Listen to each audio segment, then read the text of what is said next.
여러분 오늘 만나 뵙게 돼서 너무 반갑고 오늘 저희가 함께 공부할 내용은 세계교회협의회 WCC라고 알려져 있습니다. 세계교회협의회가 한국교회와 무슨 관련을 맺고 있는가 역사에 대해서 같이 나눠보는 이제 그런 시간을 갖겠습니다.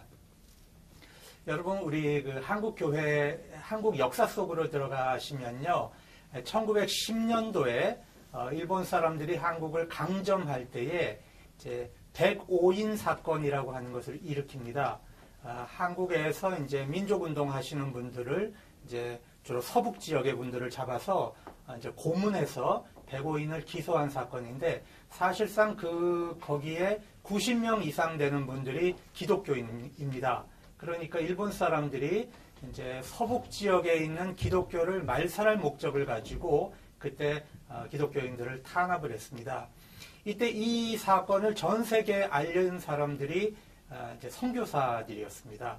그래서 일본 사람들이 저지른 이 만행이죠. 그 당시에 이제 데라우치 총독을 암살하려고 했다는 음모를 꾸며가지고 그렇게 이제 탄압을 했는데, 그때 이제 YMCA 총무일을 하던 질레트라고 하는 선교사가 그 사실은 이제 전 미국을 중심으로 이제 전 세계 교회에 그것을 알리게 됩니다.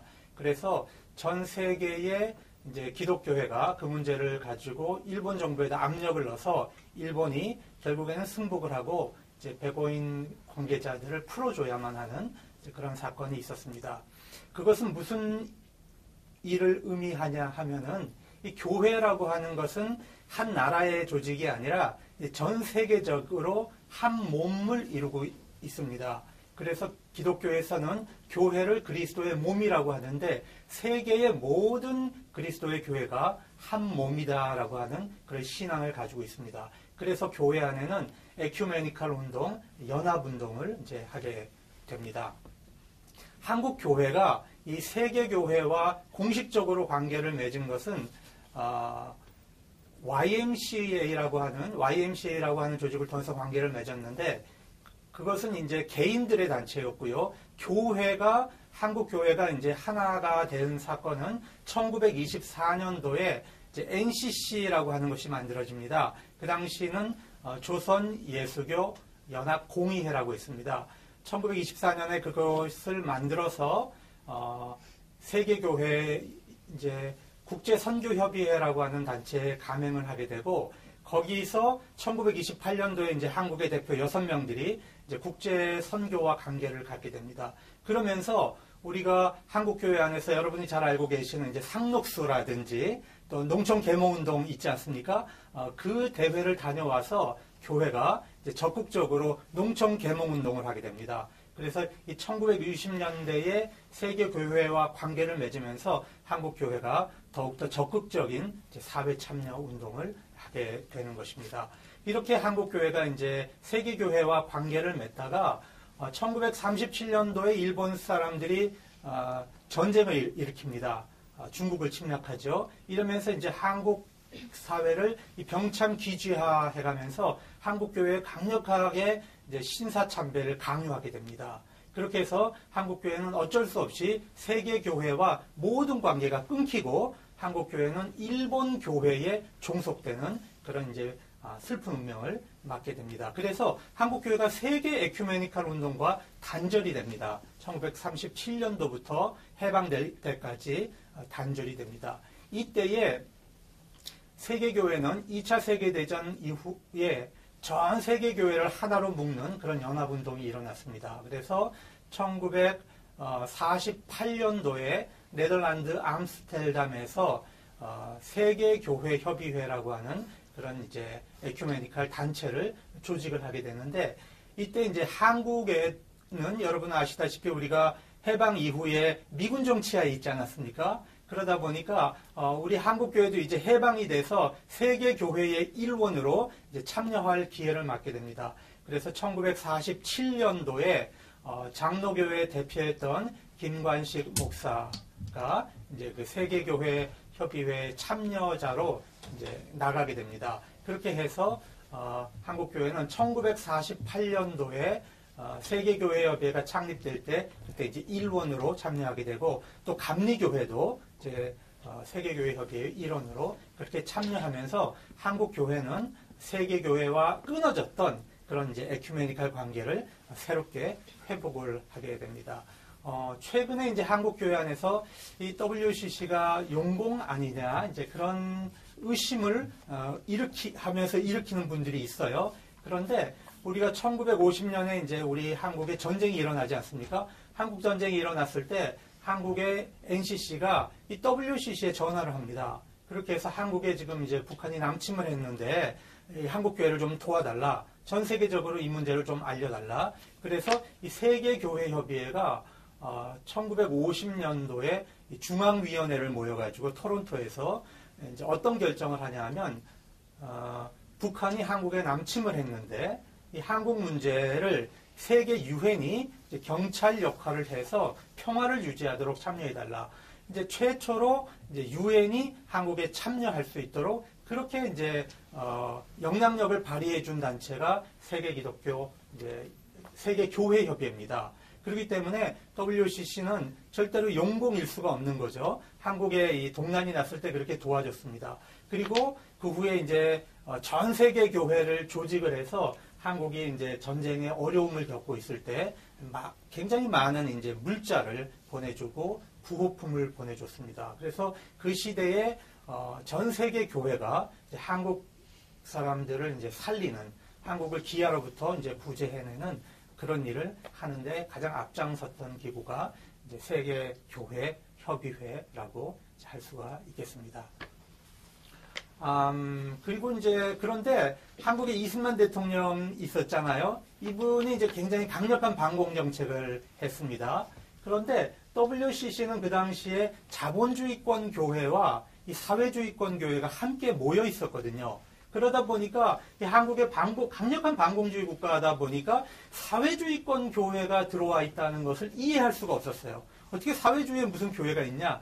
지금 우리가 생각하면 너무나 이제 그것이 아무렇지도 않은 문제인데 그 당시에는 굉장히 뭐라고 할까요? 이제 반공이 거의 국시가 돼 있는 국가 아닙니까? 그러다 보니까 사회주의 국가의 교회를 이 공산주의의 이제 뭐라고 할까, 에이전트 아니냐, 이렇게 의심을 하면서 WCC에 대한 의심을 한 겁니다.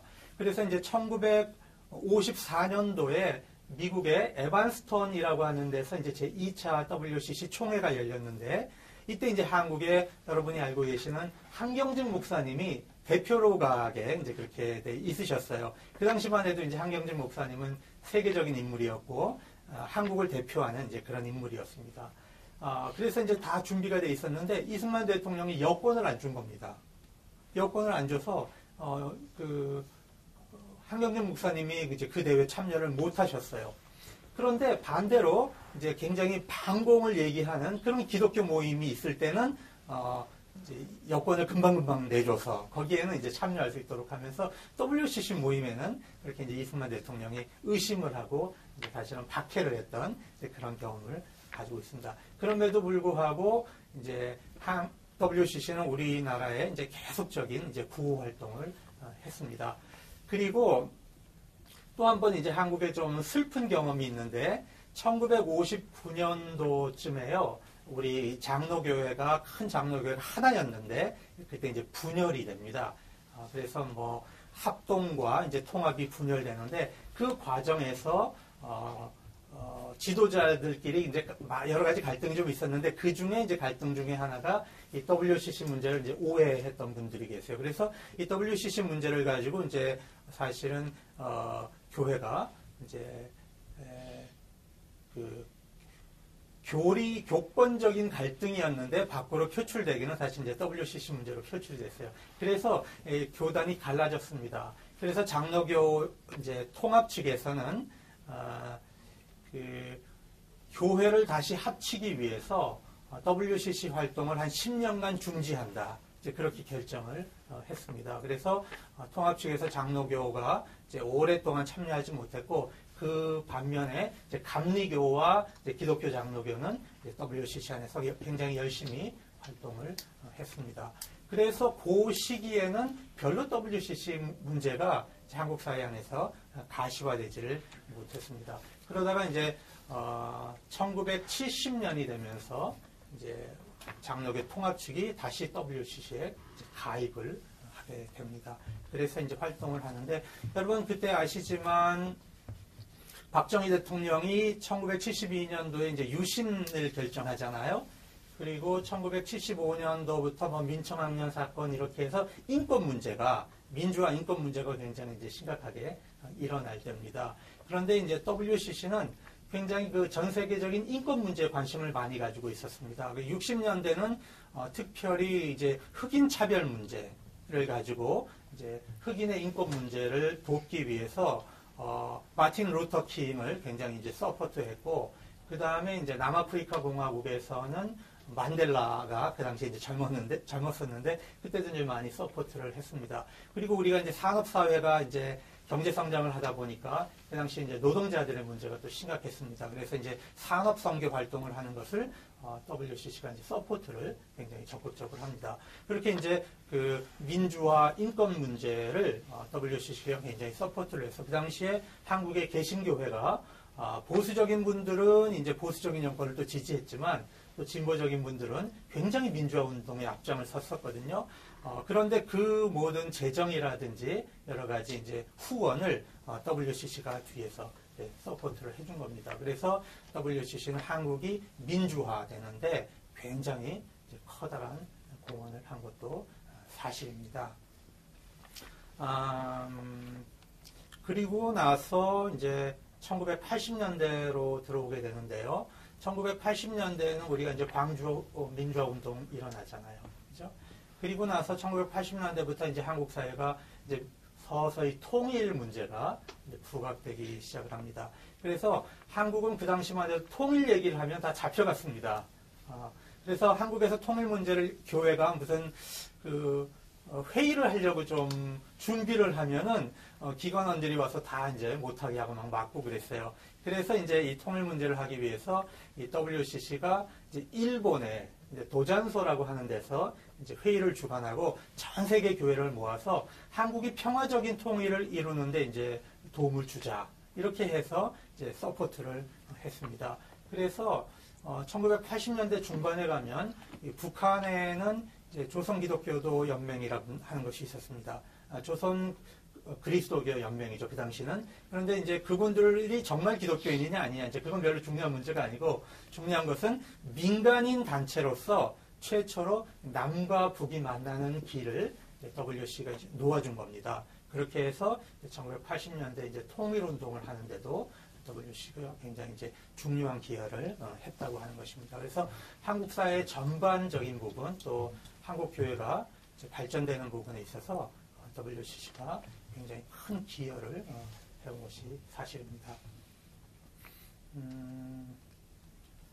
이제 2013년도 내년에 그 부산에서 이제 제10차 WCC가 열립니다. 이것은요, 1961년 인도에서 이제 그 총회가 열린 이후로 굉장히 오래간만에 이제 아시아 총회가 열리는 겁니다. 그래서 이것은 단순히 이제 한국에서 열리는 총회가 아니라 아시아에서 열리는 총회이기 때문에 이것은 이제 세계인의 기독교의 축제이기도 하고 또 이제 아시아 기독교인의 축제이기도 합니다. 그렇기 때문에 이 부분에 대해서 이제 우리 한국 교회가 좀 관심을 가지고 이제 지켜봐야 하겠고, 또 이제 한국 사회가 전체가 도대체 기독교인이 하는 이 세계적인 축제가 무슨 행사인가 관심을 가지고 볼 수 있도록 우리가 다 같이 관심을 좀 모으고 좀 환영하고, 세계의 많은 지도자들과 이제 방문객들이 오게 되는데 우리가 이제 한국 사회가 다 그들을 따뜻하게 맞이할 수 있는 그런 귀중한 계기가 되었으면 좋겠습니다. 말씀 들어주셔서 대단히 감사합니다.